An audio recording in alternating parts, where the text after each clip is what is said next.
যদি আপনার বাসায় 2টি ডিম থাকে তাহলে এটি বানিয়ে খান। এটি বানানো খুবই সহজ, এর স্বাদ আপনাকে অবাক করে দেবে। শুরুতেই আপনার দরকার হবে মাঝারি সাইজের একটি পাত্র। এক্ষেত্রে আপনারা অবশ্যই কাচের পাত্র ব্যবহার করবেন। কেন কাচের পাত্রের কথা বললাম তা ভিডিওর শেষে বলছি। এবারে পাত্রের ভেতরে একে একে মাঝারি সাইজের 3 থেকে 4টি ডিম ভেঙে নেবেন। আপনারা চাইলে এক্ষেত্রে ডিমের পরিমাণ বাড়িয়ে কিংবা কমিয়ে নিতে পারবেন। এবার একটি চামচের সাহায্যে ডিম ভালোভাবে ফেটিয়ে নেবেন। এবারে এর ভেতরে কিছুটা পরিমাণ লবণ দিয়ে দেবেন। তারপর আবারও চামচের সাহায্যে খুব ভালোভাবে ফেটিয়ে নেবেন, যাতে করে লবণ ডিমের সাথে খুব ভালোভাবে মিশে যায়। এবারে অন্য একটি পাত্র নেবেন। পাত্রে 3 থেকে 4 চা চামচ পরিমাণ গুঁড়ো দুধ নিয়ে নেবেন। তারপর তাতে সামান্য কিছুটা পরিমাণ পানি দিয়ে মিশিয়ে নেবেন। এক্ষেত্রে যদি আপনাদের কাছে গুঁড়া দুধ না থাকে তবে সেক্ষেত্রে আপনারা লিকুইড দুধ ব্যবহার করতে পারেন। এবারে দুধ ডিম ফেটিয়ে রাখা পাত্রের ভেতরে ঢেলে দেবেন। তারপর চামচের সাহায্যে ডিম ও দুধ ভালোভাবে মিশিয়ে নেবেন।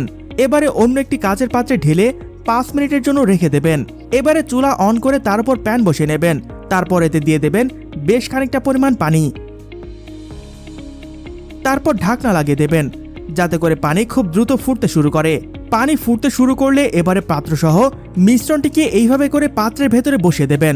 এই ক্ষেত্রে একটু সতর্ক থাকবেন, কেননা পাত্রটি বসাতে গিয়ে আপনার হাত গরম পানিতে পুড়ে যেতে পারে।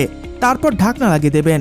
এক্ষেত্রে বলে রাখি, আপনারা যে পাত্রটি ব্যবহার করবেন অবশ্যই খুব ভালো মানের কাচের পাত্র ব্যবহার করবেন। যদি আপনাদের বাড়িতে ভালো মানের কাচের পাত্র না থাকে তবে সেক্ষেত্রে আপনারা স্টিলের তৈরি পাত্র ব্যবহার করতে পারেন। তারপর এটিকে 8 থেকে 10 মিনিটের জন্য রেখে দেবেন। মাঝে একবার তুলে দেখবেন সবকিছু ঠিকঠাক আছে কিনা। সবকিছু ঠিকঠাক থাকলে আবারও ঢাকনা লাগিয়ে 10 মিনিট হওয়া পর্যন্ত অপেক্ষা করবেন। 10 মিনিট পর ঢাকনা তুললেই দেখতে পাবেন এটি প্রস্তুত হয়ে গেছে। তারপর পাত্রটিকে বাইরে নামিয়ে নেবেন এবং অপেক্ষা করবেন ঠান্ডা হওয়ার জন্য। চুলা থেকে নামানোর পর এটিকে দেখতে মোটামুটি এমনই দেখাবে। ঠান্ডা হয়ে আসলে সেটিকে অন্য একটি পাত্রে তুলে নেবেন। সবশেষ আজকের রেসিপিটি প্রস্তুত। এটি দেখলেই খেতে ইচ্ছে করবে। আপনি এর ঘ্রাণেই বুঝতে পারবেন এটি কতটা সুস্বাদু। এটি আপনার বাড়িতেই খুব সহজেই তৈরি করে নিতে পারবেন।